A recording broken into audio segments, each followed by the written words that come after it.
My guest today is Michael Odewale. Michael, thank you very much for joining me. Thanks for having me here. If you don't know Michael is a British comedian known for his smart, socially conscious stand-up.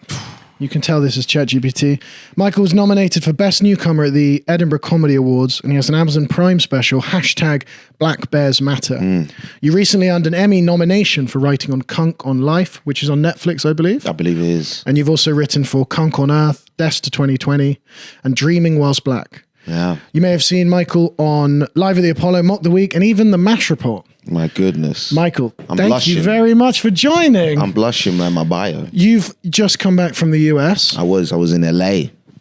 City of Sin. The City of Sin. Have you been there before? I've been to LA, yeah. Well, we were talking, I've been to Hollywood, but I haven't been to any of the award ceremonies. I was there once during the Oscars. Yeah. And that whole city shuts down. It for does. context, you were there for the Emmys for writing on... So for this Cunk on Earth, it got nominated for an Emmy, which How'd it go?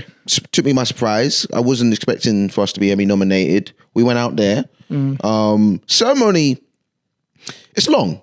It's about 4 hours. So we lost about 45 minutes in. How does it feel to lose an Emmy? Well, I was so focused on my losing. Congratulations on all your success. Question one, how does it feel to lose an Emmy for Cunk on Earth? It's not too bad. So we lost 45 minutes in, and then I fell asleep.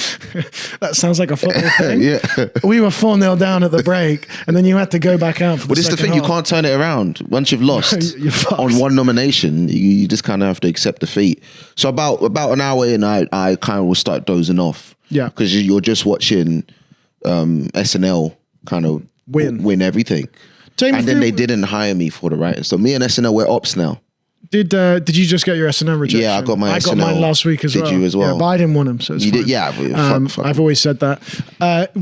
Take me through what the Emmys actually looks like, because I feel like people in the UK don't necessarily watch it. I feel like we watch the Oscars a little bit, but it's a 4-hour ceremony, black tie. Black tie. I went brown suit. Yeah. No tie. Chic. I just thought I'd be a little fun, be a little cheeky with it. And you get invited, like, how many people get invited per nomination? See, this is the thing. So the writing team got nominated, but I was expecting just Charlie Brooker, the head of the show, to go. But I think he kind of pushed for the whole writing team to get to go to LA, which is nice. Fantastic. Great boss. And so we all went out there. Netflix paid for the ticket, for the hotel. They treat you nice. Business class flight? Yeah. So actually, when Netflix raising the prices? Yeah. I'm down for it. Any of you sharing passwords, you are taking food out of Michael's You could have mouth. stopped me from going to sleep at the Emmys. Do they put you up in a nice, like, because it must be that's like, I remember tried to find the cheapest flight I could find. Yeah. I think I flew into like not LAX. Yeah. So this was my first time in economy premium. Because normally when it comes to flights, I'm like, just get me there. Put me in the luggage. As long as I'm in the place, I don't care premium economy. how I fly. Bit of legroom. This is what I've realized about economy premium, though. It's actually just the bare minimum of what you should get. Well, hold on now. They do put a little piece of paper behind your head. They do. That says premium. They do. And they block out the middle seat. They do block out the middle seat. I'm giving away quite how much I've flown. Some of you who don't have money don't understand. Don't know how you should be living. The people who listen to this podcast. You get an orange juice on arrival, right? You get real cutlery. Real metal. All of that is actually the bare minimum of what everyone should get when they fly. A hot take, but yeah, sure. That's my hot take. I don't understand why they give you, because I've flown premium economy and they do give you a real knife and fork, which this implies is what I think. It's not a safety thing, it's a class thing. This is what I was going to say, because when I was in economy my whole life, I'm like, all right, plastic knife and fork. Everyone must get this for safety. But no, you can have real murderable tools. If you're rich, you can hijack a plane. If you're 200 pounds more. That's fair enough. So I got really to see how the other half live. Night flight, red eye? It was, I go morning. I'm a morning guy. I like going late afternoon. And how long were you out there for? It's a long way to go for one ceremony. So ceremony was 2 days and I decided to stay extra 3 days just to kind of see sort of like the Popeyes and the Taco Bells out there. Thoughts on the US? Man of culture. Thoughts on LA? Filthy. Quite a tense time to be going. I mean, you were there literally last week, right? This was quite recent, that's quite a couple of weeks ago, yeah. Quite a weird time to go. Haven't they got like the ice raids going on in California? Well, yeah, but like I guess they wouldn't be coming for me. Look, I don't know how to say this on this podcast, but well, actually, they're not coming for me, Michael. They're not. I don't think. I mean, in terms of they're not likelihood. going, oh my God, he's British. Yeah. But in terms of like likelihood, I think they're more likely to come for me than for you. But you know, I think because I decided not to do any gigs out there, just because. They are very, very, people don't know this. Like if you get caught doing gigs, even if you're unpaid, they get very, very pissy because of you have a work visa. And I looked into it and like apparently even if it's unpaid, it still counts as taking away an American job. Yeah. They're really paranoid. And then you're taking away, and some of them you're doing better work than them. Like most immigrants. The Americans come over here and it's not a problem. We don't care. We don't care. We're like, finally some jokes. Police on them. No. Well, bunch of Karens over there, if you ask me. No, you can't gig over there. So it wasn't problematic. I mean, I just felt very tense. I was in LA last year, pre-Trump getting in, but I just felt very tense around guns. In general, I felt tense like that. I remember standing outside, just like on the corner, and it was like 11 o'clock at night. This is on Sunset Boulevard, like this is Hollywood. You know, not a dangerous area necessarily, but a car pulled up, really like loud music, like a Jeep kind of. What are they called? I guess the Range Rover type. Yeah, but kind of, you know, Dodge it's bouncing a little bit, blackout windows, and like loud music and like whatever. And I just kind of looked and I was just like, oh, like you don't get that so much in London. That's true. And the guy I was talking to was like, don't look at it directly. At the car? Yeah, like don't. Because then it becomes real. Give them a problem. Yeah. Now, I'm not what we'd call street smart. And I was like pointing and looking and being like, oh, look at the gangsters. And then he was like, they could just pull out a gun. What colours were you wearing? That's quite important. Red or blue? What colour was I wearing? I was in my full Arsenal kit. Really? So you were just repping Bloods? I don't know if that's the right sign. I don't think that is. I didn't even, that's such not the right sign. I don't even know what you were doing with your hands. If you're not watching this on YouTube, by the way, I've just thrown up. So I've definitely offended 3 I thought that was arthritis. That's just, Tourette's. it's Bill Nighy. Yeah. That's how he gets the bill at the end of an evening. Oh. No, I wasn't, I didn't think it was a gang thing. I just like, people can buy guns. I went into a gun store. Did you go shopping? In LA? Yeah. No, you can just walk in. I didn't do that. A really weird place. You walk in, on the right-hand side, guns and ammo in like a glass. I thought they were quite strict on guns out there, LA. You do need a license. You do need a license. But I think anyone has a license. So are you nervous around, you know, like in Britain when you see the police with the guns, are you nervous around those? I feel very safe around the police. Really? Yeah. Officer. Which I think is universal. I actually was cycling past some police this morning.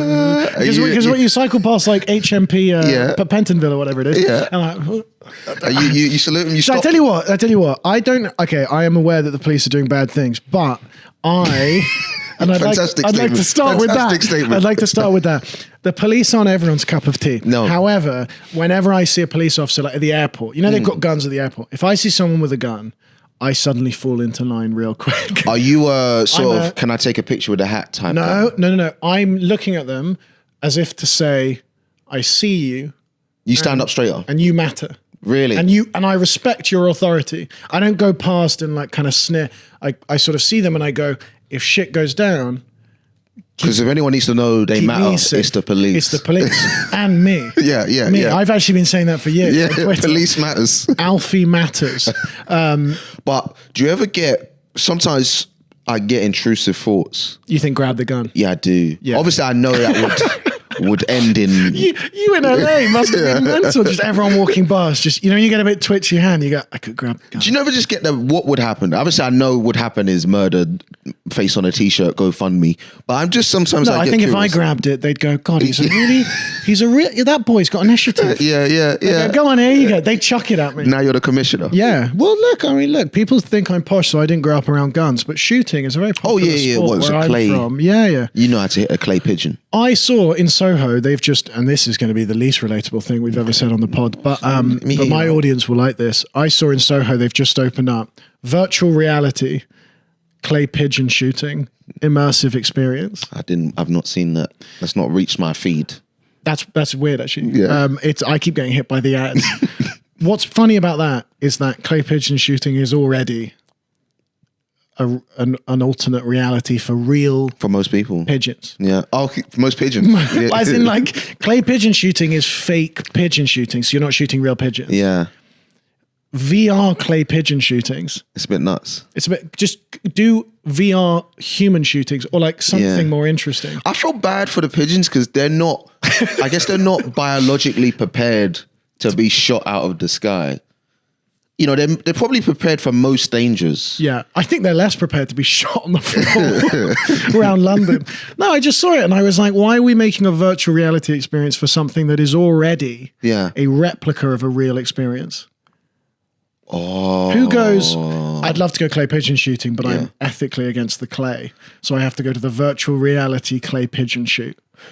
In terms of, this is an interesting question now you brought up, right? In terms of ethicalness, right? Thank you. So, ethical VR fox hunting, do you reckon there would be, would that be Ethical tasteless or VR more sort of like more appropriate? Would fox hunting in VR be fine? Yes, because Call of Duty is fine. So if you're Right. against VR fox hunting, but you're all for GTA, then, Right. then you ethically. So what you're saying, interestingly, we actually, as soon as you put it in VR, we don't have a problem with anything. So how far can we go in terms of, if you want to get this out your system? VR genocide. Fine. I didn't want to. You I didn't knew want to. where I I was was. gonna I was go. creeping there. You took the shot. Hey, I'm talking South Africa. So how far? I know what you're talking. Do you know what I mean? How far is it? Would in terms Look, of VR-ness? I'll tell you exactly how far. When in 2018, I was 18 years old and I was addicted to an iPhone game called Plague. Okay. Did you ever play that? I never played Plague. Plague is a game where you create a virus and the aim of the game is to destroy the world. Right. But you have all these choices to make because the more viral you make it, sometimes it loses severity. Mm-hmm. So you had these scores. Can you make it super viral, super spreadable, very infectious? So the aim is to then spread it, not contain it. No. The aim is you have a map of the world and you pick a country to start in. And depending where you pick, How many times did you start in Africa? I always started in Africa. I'll tell you why. Because I respect the culture. Because you respect the culture. I would always start it in, if you start in Africa, basically, it was. But I guess in 2018 you were thinking, oh, Ebola. I was thinking Ebola, SARS, and You never started in Asia. sometimes I start in Asia because I tell you where I used to like to start is Manila in the Philippines because it's got the highest density population per capita. And I'm actually quite educated with my racism. So I would start there and it would spread very quickly. Right. And then the issue is if you start it in a developed economy, it'll travel by plane and boat quickly because they got airports. Right. But they're going to be quicker to catch up and fight it. Right. Whereas if you started it in Manila, you'd get like 150 million people fucked before anybody started working on a cure. See, The aim I of the would game play- was to kill everyone before the cure comes out. I would just do idealism. I would just chuck it straight in sort of Kensington. I just chuck it wherever I want to. Yeah, just like the most see rich people progressive die. virus of Yeah. all time. No, but that game Plague was like number one in the thing, and then COVID hit, and now it just doesn't have the same I fun. guess it was a bit tasteless. Did it go up? Did the sales go up in COVID time? It's actually a good point. I don't know. I imagine now it's a bit like, that doesn't feel so good. Because I used to screenshot how quickly I could kill 7 I don't even billion know if people. you're joking. This I'm not, is a but did you this never is- play it? I never played Play. It's a real game called Play. Well, it's like, people play Risk and Monopoly. Risk is like world domination. Yeah. Plague was like world eradication. Right. And the logo was like a bright red toxic symbol. I haven't played it in a while because, like I said, it's, Plague Inc. It's still in your phone. It's a real, but as you'll see, there's a little download. I haven't got it off the iCloud. Okay. So I can't get in trouble for that. That's crazy. That's fine. But that's what I'm saying is VR, anything goes. VR anything. So VR riots In life riots. in real life riot. You'd rather have a VR riot than an in life riot. Would I enjoy that? A VR loot? VR assassination. Breaking into like boots and just nicking shit in VR. Look, I am all for better to do it in VR than in real life. But then, you start getting into sex shit. Where's the line there? It's a good point. I've just figured out where my line is. That is interesting. There's a very real line there. That was a Louis C.K. joke, right? From the one, I think it was a couple specials ago. Probably not the best person to Louis C.K., yeah. trust on sort Yeah. of like Because perversion. he- Or maybe the top voice on perversion. Yeah. Well, because he invented a thing which was like, he now is trying to fund this company that do like VR masturbation. Is it? He basically gets all of his people around him. But it's not real. It's not real masturbation. Well, sorry, it's not real for him. It's real for all of them. It's real. Yeah, That'd be a great excuse if he went, yeah, I did flash my assistant, but I didn't realize I didn't have my headset on. Yeah. So what he was arguing for VR. One of his jokes was like imagining sort of like a child sort of sex bot as a way to, because then you just get all the pedos, I guess, just getting out in the system. Well, obviously he was doing it like shock comedy. Yeah. But I don't know. We're 2025 now. How far away are we off that? Well, it's a Black Mirror episode coming up. Sure. Yeah. Did you see the pictures from Diddy's trial? Did I see the picture? Now you're talking my language. Yeah. Because I want to talk about VR freak-offs. Okay. With real baby oil. Have you not seen this? Because he was convicted. I've been watching. I look at the drawings. So that's what I'm talking about. He looks older.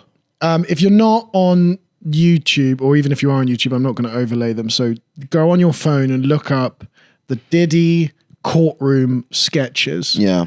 Have you seen these? Are these all real? These are. I promise you, this is real. He's crying on a chair. He didn't do that in real life. He's leaning over, crying on a chair. There's a pregnant woman swearing. Now he's sort of holding himself. He's holding himself. He's crying into a tissue. He's down on the floor, leaning into the. These are the real pictures they released. Are you serious? Yeah. I thought it was like someone having fun. These are like truly kind of artistic. These are really good. What I find funny about because the reason they do sketches in courts is because you're not allowed a photographer. Why? Why not just have a photographer? This is far more offensive. Like, you're caricaturing people. Like, especially like, it's because again, efficacy. Like, where do you draw the line where, oh, that's a bit racial. My nose isn't that big. Yeah. You could get very problematic with certain features on this, where you go, it's interesting. Because you could have a racist artist. You can 100%. All caricature artists, like on the street or by Brighton Beach, all they do is take a feature that's a little bit big and they make you so insecure. You ever seen the one where it's like they draw a picture of Jay-Z and then half the face is lips? Is his lips. And then it's just a bit like, they are a prominent feature. They are. But you focus too much on it. That's a hell of a way to find out you're ugly, though. Yeah, it's the caricature. Just like an artist drawing you. No, like, I just feel like the first thing I thought when I saw these pictures was like, how much detail is she putting into the background? Yeah. It's like, how much are you being paid to make sure that the sign in the back of the room of the courtroom is the right shade of pink? Do you know what I find funny is like clearly Diddy has decided to sort of dress more wholesome. Yeah. For the trial. So he's wearing like a yellow jumper. He does kind of look like Bill Cosby, which is going to have the opposite effect. Yeah, and he shouldn't have unfortunately. He shouldn't have worn the gloves. He should. That feels unnecessary. Wearing the one glove. Doing that. Yeah. I can't believe that is real. I only saw that for the first time recently. What? Bill Cosby. No, I'm confusing Cosby with OJ. Is it OJ put on the gloves? He did put on famously. Fuck. That's not good. But it didn't fit. That's what I was thinking of. Wait, what did Cosby do? It's just like mass sexual assaults. And he got caught like whilst he was still alive? Yeah, he had a court one. Oh, okay, fine. Okay, I don't know the Cosby law. Sorry, I'm thinking of the OJ law. OJ was the NFL player. Cosby's the comedian. How old are you? I'm 25, so I actually... you kind of missed that era. I kind of missed that era. I missed that era, but it was just still very prominent in pop culture. I saw the pictures of OJ with the gloves for the first time the other day, where he does the fake, like... This is true. So what are the trials of your... Are these sort of the most prominent trials right now of your generation? Your generation? Diddy trials. Diddy, R. Kelly, yeah. Weinstein hobbling on a Zimmer frame to seem older. Yeah. It's really interesting how decrepit people get as soon as they go on a trial. The really good one was the Johnny Depp Amber Heard. Yeah, that was iconic for your generation. That was the big one. Amber Heard crying about being stung by a bee. Gwyneth Paltrow was in it. Was that something different? Or was that a different trial where she was like, I had to cancel my skiing holiday? Yeah, that was that one. And then somebody shit in their bed. That was probably just Johnny Depp. Yeah. I think Amber and Johnny, it was one of those trials where it's like, how I don't understand what this is. Happened. I think you're just having a domestic in front of the cameras. And it was like, I feel like the first court case after COVID where we were all just like, I'm going to watch this every day. I don't really know what's going on. I don't care enough about either of them. But then every now and then they'll drop in something salacious where it kind of keeps you hooked. But we got some big ones coming up. Shout out the Russell Brand trial. That's happening? I assume so. Russell Brand trial. Yeah, what's the movie slate? Drop some more bombs. Who else is going to get a trial that no one knows about yet? Who do I reckon is... Well, now that you've been to the Illuminati parties in Well, now I've been, I can't really... LA. Well, now I'm in. Yeah, I should have interviewed really. before this because now you've been to LA, I feel like you're very hush about Diddy and these kind of things. You know. Ever since that one party. Yeah, if you want to party... Did you get any... We've moved on from the Emmys way too quick. Did you get any Emmys after parties? Also, sorry, before that, take me through. You're there. You're in your suit. Yeah. You're nominated for Best Original Comedy. Best writing. Best Writing. Best writing. That's cool. Who won? Okay. SNL. SNL won. They cleaned up. It was cleaned SNL up. 50. So like their 50th year anniversary. That's a bit... Do we care? Jig was up, so Fine. So you lose. we lose. Cuts to you. You do that. They were meant to win. Really humble king. Well done, SNL. 5-0 up for the 50. You lose. You've now got 3 hours, 15 minutes left of... I'm sleeping. You got dinner? Have you got food? Dinner after. So you just sat in a suit. Well, listen, when we went out there, I kind of knew we were going to lose. I think we were up against SNL. We were up against Conan and some sort of like Colbert. So we're talking about some giants. And giants of American institutions. While they still have free speech. So we kind of knew we were just there for shits and giggles, you know. But I'm not joking. I think after about an hour in, I started dozing off. And then I woke up towards the end. And then it was time for a little boogie, little party. At the where was it? Like a hotel? There's like another venue that everybody kind of walks to. After party. Yeah, and then it's kind of like in this massive container, little boogie.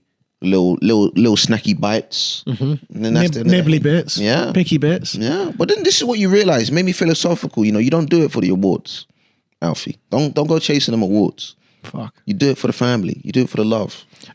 But you didn't take any of your family members. I didn't take any of that because, like, because then you'd have to. They offered you 2 economy tickets, and you could take Mumsy, or 1 premium economy ticket, and you thought. That apple juice is nice. I took the orange juice is good. Oh, you did go out with someone? I took my girlfriend. Nice. I thought it'd be nice. And now you are an Emmy-nominated writer. And look at me now. You're an award. You've been nominated for awards before. You Edinburgh Best Newcomer Award. Edinburgh Best Newcomer. You must have got something for BAFTA 2020. No, we didn't get BAFTA? BAFTA winning. BAFTA winning for what show? It's Friday Night Live. Oh, I didn't know you were I was in it for 2 minutes. Oh, nice. Yeah. I've got a lot of awards where it's like, how will I put this? I've come off the bench. Yeah. I've kind of made 5 Premier League appearances. But you get the medal. Yeah. They've brought you on when they've already won the league. They're 9 points ahead. You remember Chiesa last year for season, Liverpool? yeah. I just on the last day of the season. Yeah, that's me. That's great. But still got the medal. You got the medals. For someone that doesn't do it for the awards, you have been doing a hell of a lot of awards. Got a lot of stats. But, you know, I think in my genuine, I don't think I've won anything. Sure. Because I think winning is like, you want to be an integral part of the team. You know, you want it to be your baby. Well, I think what's cool is that all the things you've been nominated for, bar obviously Edinburgh, has been like team sports. Team sports. Proud of being in a team. I don't want that. I want to be fucking tennis king. It's all me or nothing. Singles. I want to be one of them, you know, like he wrote, directed, edited it. Yeah. Even though I don't know how to credits come up at the end. Yeah, just everything. Self-produced YouTube special. I come up with a hell of a lot of jobs. Do you remember the Bo Burnham thing where he just put it all together himself? I just watching that was like, I'm never doing comedy. Yeah. Do you know when you just realize you're so untalented? What are you gonna do? What are you gonna do next? Now that you got the Emmy nomination, you're probably very much in demand. Well, you know, you want to mix your own projects, which I'm trying to work on right now. Hush. Yeah. You know, got a couple things. You know, you don't want to share too much. You did a tour last year. I did a tour last year. Of stand-up. Yeah. Are you now focusing more on like comedy writing rather than live? If I'm being honest, like, I would love to tour again, but I want to be in a better position where I can sort of do bigger rooms and I think I just need motivation to really just write again as well. Yeah. You know, because we're in an interesting landscape. You know, your listeners don't want to hear about the business of comedy. But we're in an interesting landscape now where it's like, it's not as if like Netflix special, HBO special. You know, we've got a lot of YouTube specials. Yeah. You've got a lot of fucking dropping shorts on TikTok now. So you have to figure out how you want to navigate in this new landscape and still stay true to yourself, you know? How do you find working? Because obviously Cunk was on Netflix and there's this whole thing about the death of TV and whatever. And you have worked with Amazon and Netflix. Like you've worked with those big, I've worked with all of them. Big companies. What is it like being in that sphere? Because I feel like everybody online is kind of like TikTok's taken over, YouTube's taken over. But then at the end of the day, those are still producing some of the best stuff. Do you enjoy working in that environment or do you find that you're slightly more controlled, things move a little bit slower? They do move a little bit slower. You know, there's obviously more money to work around, but sometimes money comes at the expense of freedom or putting things out whenever you want. But I think like as much as TV is dying, there is still a prestige attached. You know, everyone's still kind of like, I think in terms of the performers, I don't know about the audience, but I think performers still like the idea of being on certain things, even if it's just for the ego. They want the logo. Yeah. As seen on. Yeah, I'm sure there's a lot of comedians who have, like, for example, done well in the online space, but they're upset when Apollo didn't call. Just because... 100%.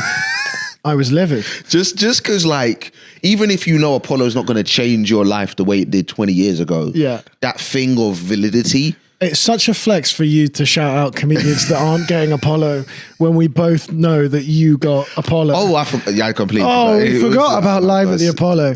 I do want to ask about that because we've just had a new season go out. Live at the Apollo, we we the team. we well, Dad owns it. And it's amazing. I'm still not on it. Live at the Apollo feels like a good example of something that used to get whatever it was, 1 million. Well, you know, 20 years ago, if you were on Apollo, that's a tour. That's your year. Then you're kind of a household name. That was kind of the thing. But maybe also you look at, like, let's be the quality of the comedians. Not to say this current crop on shit, but like we remember the household names because they are household names. Yes. Do you know what I mean? We remember the Mickey Flanagans and the Jason Manfords, Kevin Bridges, because they were of a certain quality. You know, let's not make it out as if like every comic who did it then on become massive. It's not. I think that's disingenuous. Yeah. There was also maybe fewer. Like it feels like it comes out quite a lot now, or is it still once a year? I think it's once a year, maybe a Christmas special. But I guess those first 5 seasons, you're seeing 20 comics over 5 years, whereas now it's been going for 20 years and everybody is finding their favorite comedians elsewhere. You used to watch a comedian on Live at the Apollo and then you'd be like, that's my new... Well, that was the only place to get comedy, was watching TV.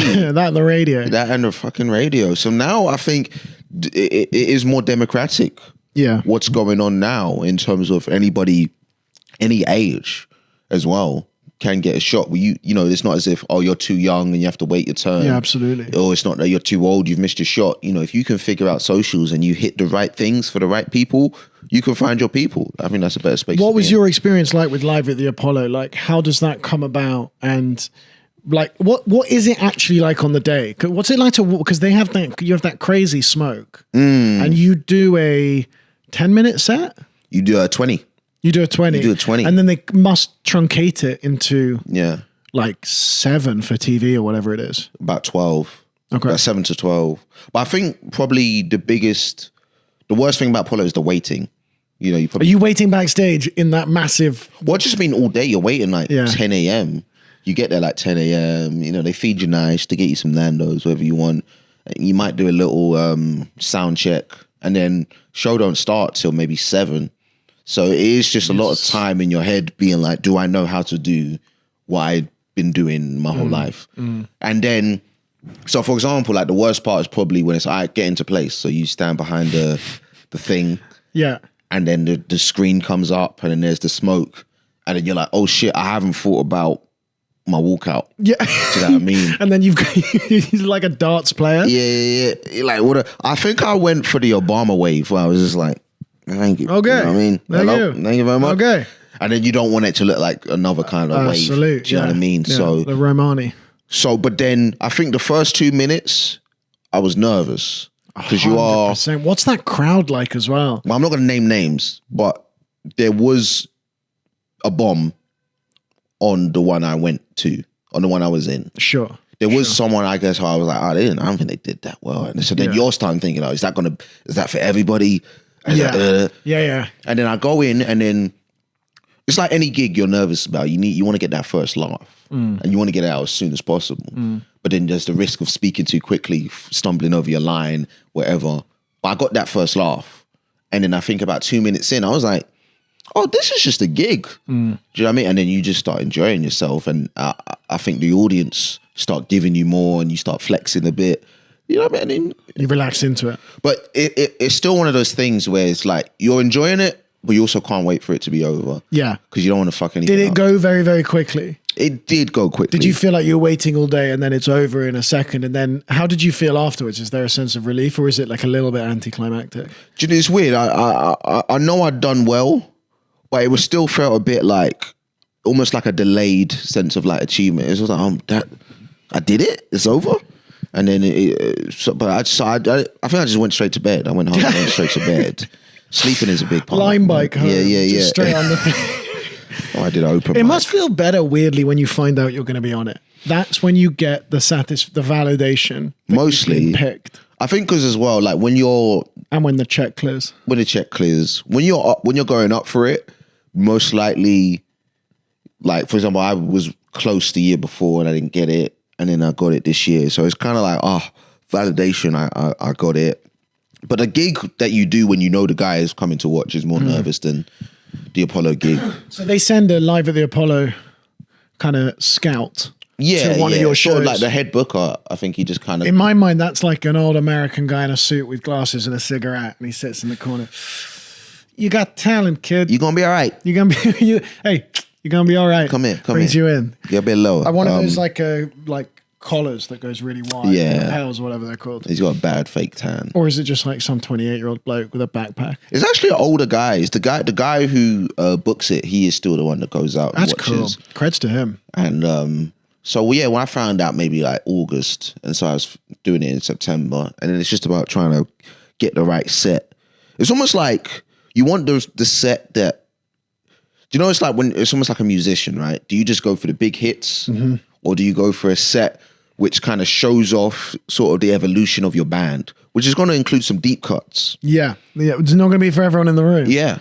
So it depends. Which one do you go for? But you also know in the edit that they're going to pick and choose, and they're going to play around with the sound and the laugh and it. No matter how well someone's done in the room, I always watch those clips and I think like the sound edit makes it feel weird. Oh, I heard somebody say like... It's a big laugh track there. I heard somebody say like they kind of use sort of general laughter. No, they do. But that's why I'm like, if I was bombing it, I recently did a TV gig, which I probably can't talk about, but no one listens to this.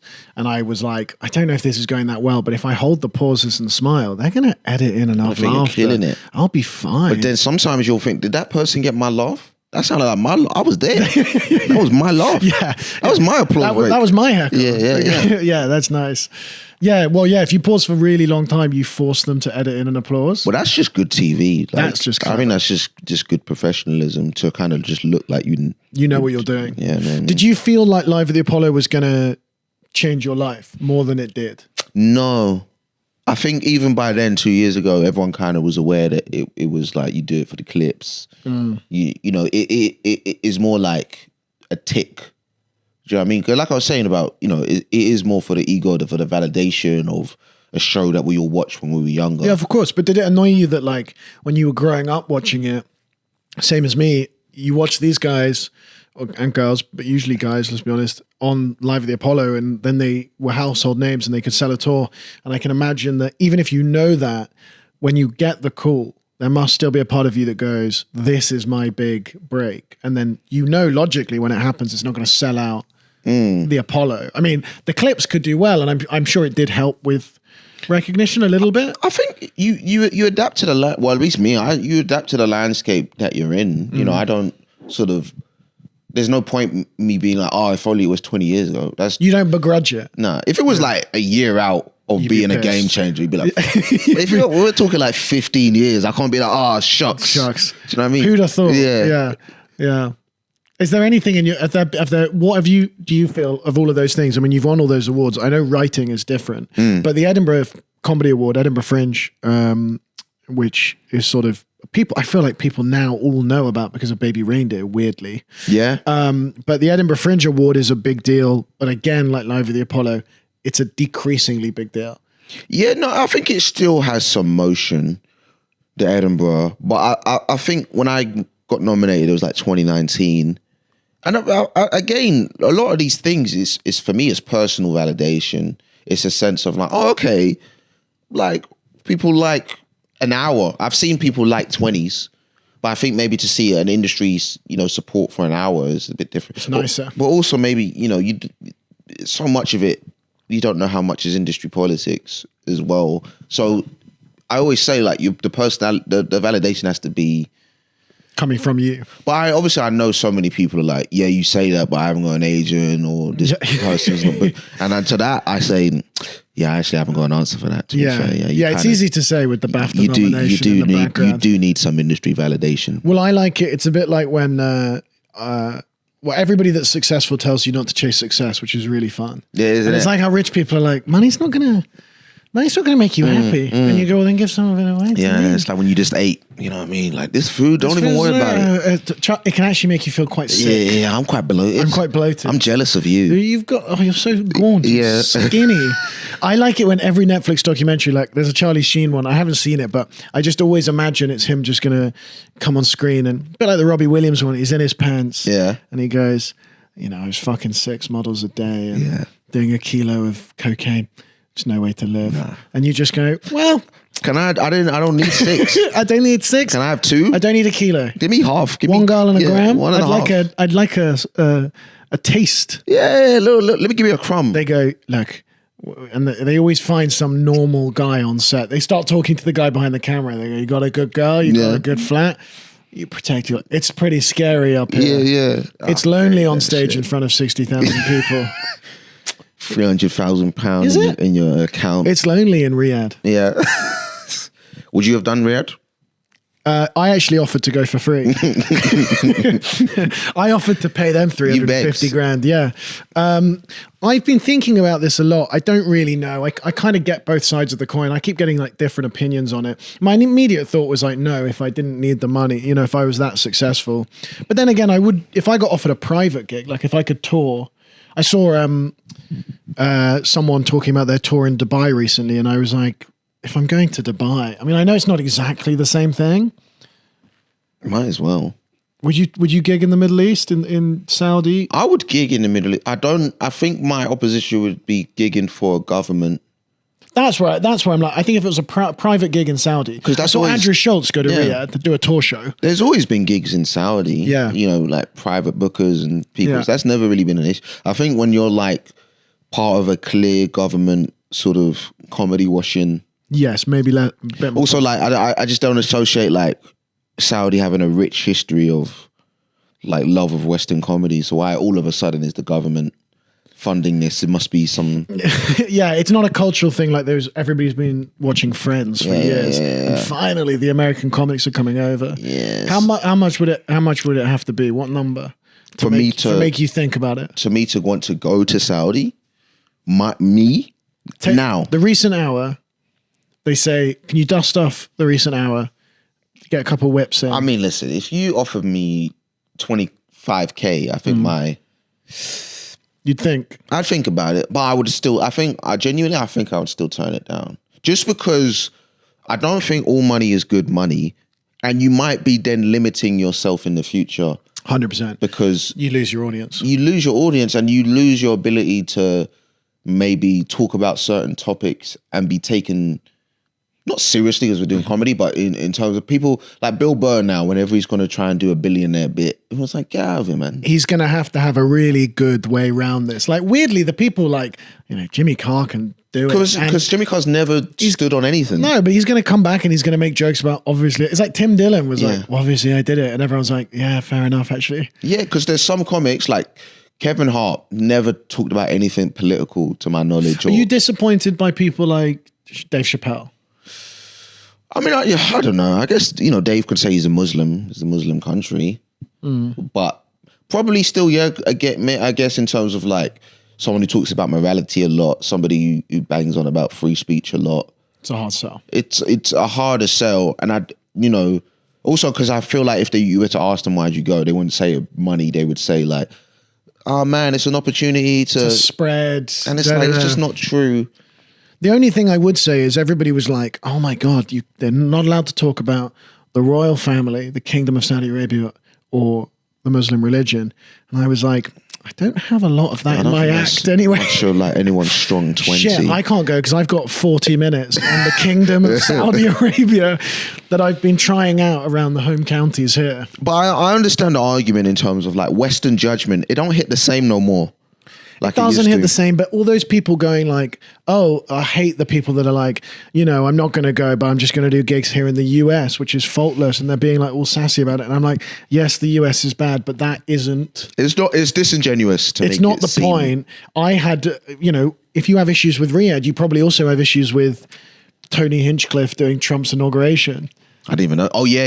And being quite happy when he bombs or whatever, with the Puerto Rican joke. Well, this is the thing, yeah. It's just a government-funded gig. Just seems to be against what I kind of thought comedy was. Would you perform for the UK government?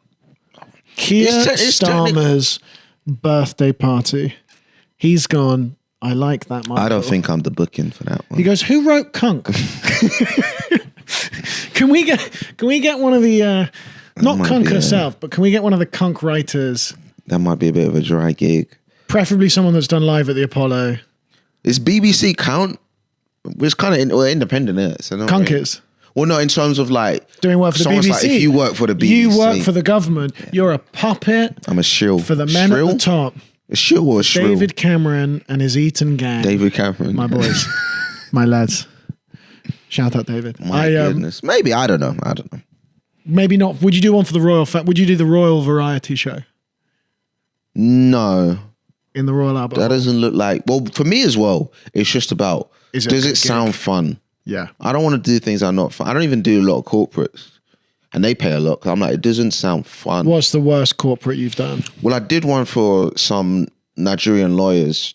And the thing is, they just all look like my uncle judging me for not being a lawyer. So they were just all kind of sitting there being like, yeah, I brought disappointment to your family. You know what I mean? I love that they've hired you. Yeah. Just to then make you feel bad for your career. And the only people that were laughing were like the white guys. So it just made it worse. That's uncomfortable. Yeah. All the Nigerians are like, and then there was like a jollof rice spread at the end. And But I didn't eat any. I just felt like I should leave. Wait, is this a Nigerian law firm or just a law firm? It was on Nigerian Independence Day, so I guess it was like a celebration of Nigerian lawyers or firm that they're working with. Paid very well, but I just left. But then with a bunch of white lawyers, just like at the back. I guess it was like a white firm that had like two. It might have been South African company. They weren't sitting together. It might, but. Did you have any jokes that like only half the room were like? Did you feel like hard to connect the two audiences? It was difficult. It was difficult because also like you don't want to do crowd work and then offend. Those gigs you just want to get the check. Yeah. You don't want to make a mistake with either. Yeah.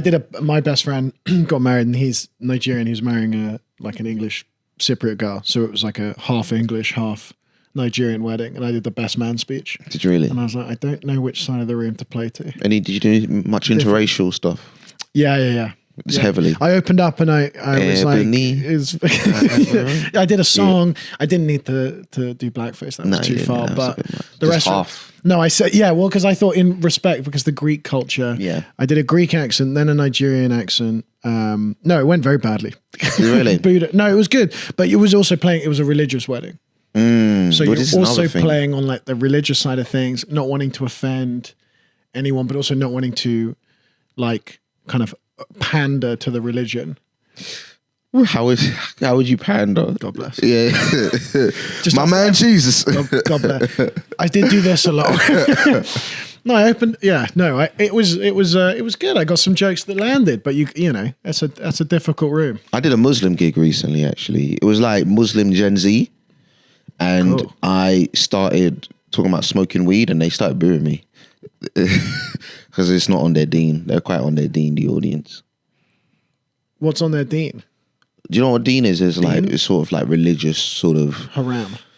I guess it was haram. Things which are haram. Being on your deen is like when you're on your best behavior. I'm doing the fundraiser. I think it's a For which what is side? it? For shit. No, I'm doing Eshan Akbar's fundraiser. Oh, okay. What's he raising money for? He's raising for money for, I don't want to get it wrong, so I'm gonna be triply sure. Has he not put it anyway? Charity fundraiser for it's the set list comedy stuff for Punjab floods. Okay. So I'm gonna do 20 minutes on the Punjab floods. You're gonna write strong. Strong as the flood itself. As strong as it's going to be, the set's going to flow. Yeah. I shouldn't open with that. Hey guys, my name's Alfie. It's nice how much the vibes are flowing to fuck stuff. Have you ever like bombed one of those TV gigs? Have you got anything recorded that you left the recording and you were like, that just feels horrific? I think I did one for, what was it called? It's the show where they lip sync your set after. What? Lip sync? Stand-up sketch show. Oh yeah, I was thinking of lip sync battle. You thought that was, yeah. And I was like, wow, you've One really episode. gone really big on that, because that's like Channing Tatum and Tom Holland, and then suddenly you just singing like Umbrella in the rain.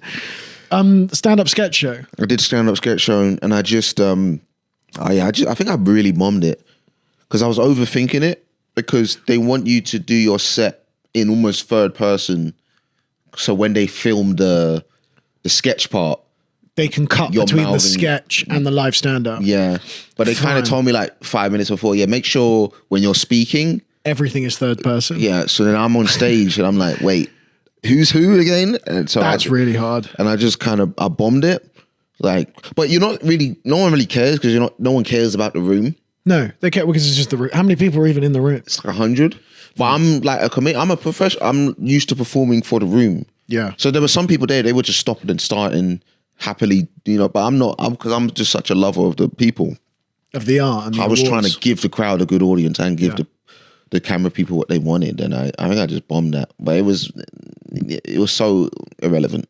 What's your number one ambition or goal in comedy? Like, what would be the end goal? What if we see you do on the big screen? Can we be like, we're good? It's good to know that Michael made it. Jesus Christ! This is what you ask everybody. No, no. I can either ask you that, or I can ask you about Taylor Swift's new album. Okay, so what is my ambition? You got two options. We got like 5 minutes left. You got two options. What is my ambition? Is there anything on the bucket list that is written, above the bed that you go, that is, because for a lot of people it's live at the Apollo. For a lot of people it's a BAFTA, and it's just you've just achieved so much that it's very hard to know what you could want anymore.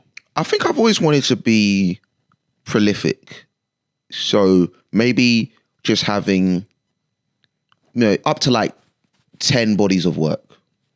10 albums. 10 comedy hours. So I've always looked at some of my favorite comics in the past. They have just so many bodies of work. CK. Louis CK, Bill Burrs, I think, Chappelle, they have like at least 5 or 6. So I think I've got one that I like. My last hour that I did on tour, I thought was fine. And I also didn't record it. But I think to be able to record like 5 is just like when I die, if I die, because you never know what technology is going to do. I'm 100% sure I'm not going to die. Yeah. We never know. The first person to not die could be alive. 100% they're alive. I'm really banking on not dying. Yeah. I've been taking out a lot of loans. I'm sure that I looked up, there's like a calculator online where you can put in like the city you were born in and your age, and it'll tell you like your average. My life expectancy is like 96. Is it? Yeah. And there's no way in 70 years time we haven't invented. That won't already be extended. I think Dagenham life I should already be dead.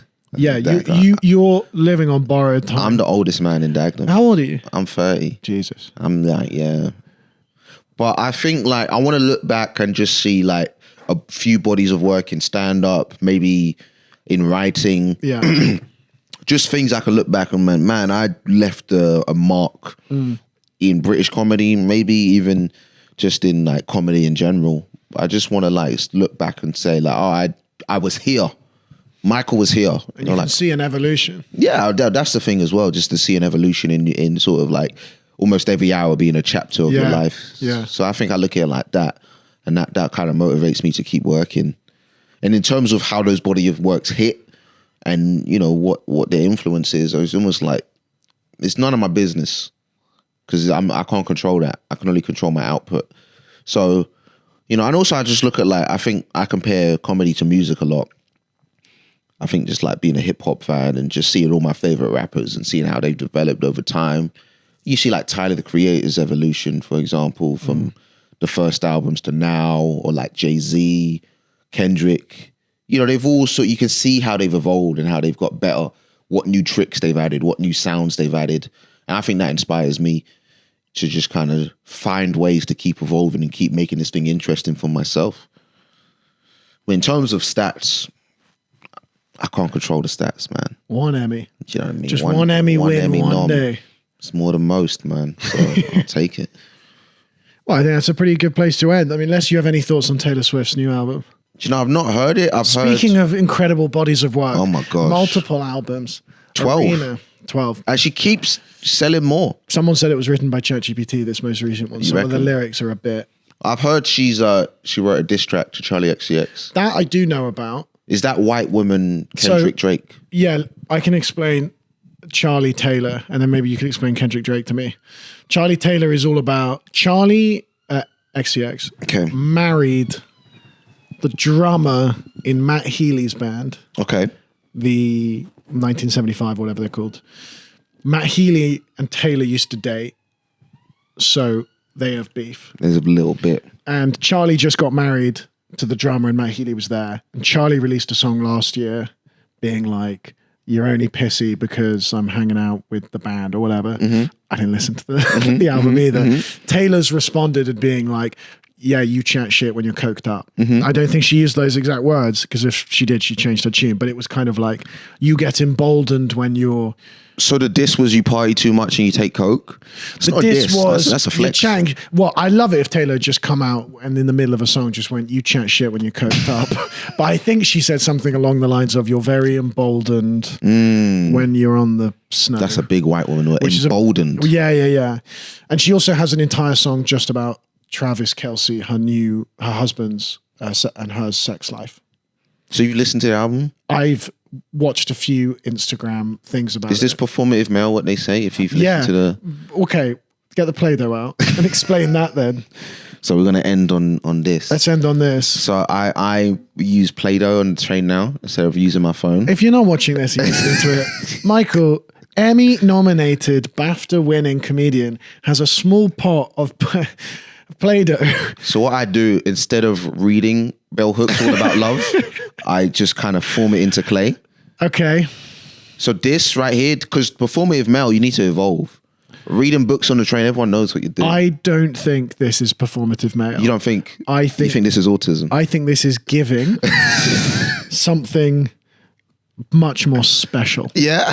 I think people, because what you're clearly doing is you've got people staring at you on the train and you've gone, oh my God, that group of women, that group of women cannot stop looking at me. But why they're looking at you is they're going, oh, isn't it nice that he gets the train on his own? Or are they thinking, oh, he's so good with his hands. He's so good with his hands. What do you do? Is that how you play with it? Because it's quite sinister when you're staring at me like... Yeah. The British Transport Police are often present. No, I make clay figures with it. You make clay figures of with Play-Doh I'm watching to get pictures. Do you ever turn it around and then you go, yeah, it's you? But this is my new thing. What's the difference between this and a stress ball? Nothing, but a stress ball isn't performative male. Yeah. This is ADHD/autism. This could be. This isn't sex appeal. But I really love how much you think that is helping your aura. Who am I hurting? You're not hurting anyone by yourself.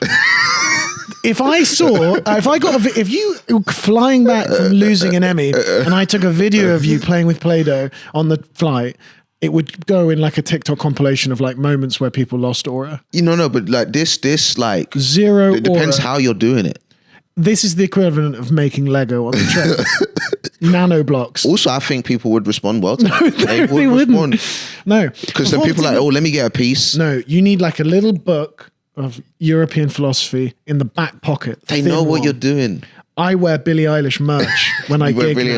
Yeah. 6'4", by the way. Feminist. You are quite tall, to be fair. Big fan of Emrata's book. Listen. Chimamanda Ngozi Adichie's the first book. person to do it gets mocked. When everyone else do it, they call it a trend. So you're doing it first. Yeah. Play-Doh, if you see this, send me some money. Sponsor. Send me some money. Right. I will stop. That doesn't work. Turning it around. People rubbing you on the head, worried that you're lost. I've taken up too much of your time, so I will let you go. Michael, thank you very much for joining. Where can people find you online if they want to see more of your stuff? Find me on Instagram, Michael Odewale Comedy. Watch out for my YouTube, Michael Odewale Comedy. Some things coming. And yeah, man, everyone just take care of yourselves. But don't also go outside a bit more. Play on some grass. Play with some Play-Doh. Get some Play-Doh. Stop listening to podcasts. There we go. But listen to this one. Follow Michael. Yeah, well, if you've got to this point, get a fucking life, now, to be man, honest. Crazy. Go follow Michael. Watch out for his new series. Go and watch Cunk. I am doing 3 shows this month, so go and buy tickets to those. And yeah, that is it. Michael, thank you very much. Thanks for having me.